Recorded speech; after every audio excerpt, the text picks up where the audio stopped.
Les juniors poursuivent leur long championnat sur la piste du Supercross de Lyon, intraitable. Depuis le début de la saison, Yanis Lopez file vers un titre qui lui semble promis. Mais dans ce sport, rien n'est jamais gagné d'avance. Même si Yanis Lopez arrive à Brinon avec une avance confortable de près de 90 points, mathématiquement c'est encore possible pour Noah Hook. Malheureusement pour lui, dès les essais chrono, Lopez annonce la couleur, le plus rapide c'est lui. À confirmer en manche, et autre enjeu de cette soirée, la qualification des 10 premiers pilotes du classement provisoire pour la suite du championnat sur les épreuves indoor à Paris et à Lyon. Sur le premier départ de la soirée, Lopez sort comme une balle, mais Hook est bien placé pour l'attaquer et au premier virage, il s'empare du commandement. Lopez va rapidement répliquer et prendre la tête de la course.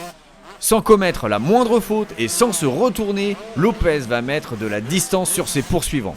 Au 4e tour, Hook glisse à la 4e position au profit de Léodis Fénard et Ryan Opliger. Les deux jeunes se sont livrés une belle bataille à distance, mais le classement restera figé dans le top 4 jusqu'à l'arrivée. Lonnie Ferrer termine à la 5e place devant Lucas Mas.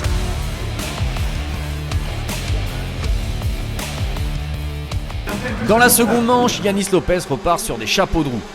Le pilote Husqvarna FB Factory prend immédiatement les commandes des opérations, mais cette fois-ci, personne ne sera jamais en mesure de l'approcher.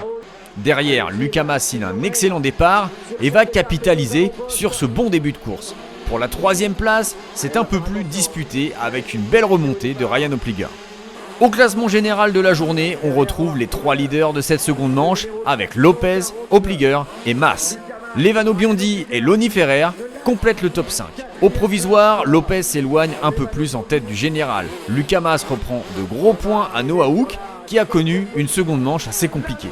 Les 10 premiers de ce classement provisoire poursuivent l'aventure SX Junior 2025 en indoor à Paris et à Lyon.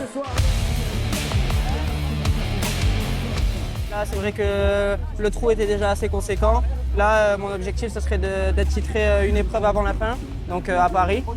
Et donc j'essaye de mettre tout en place pour y arriver et c'est ce qu'on est en train de faire. Encore une journée parfaite, voilà, je suis super content.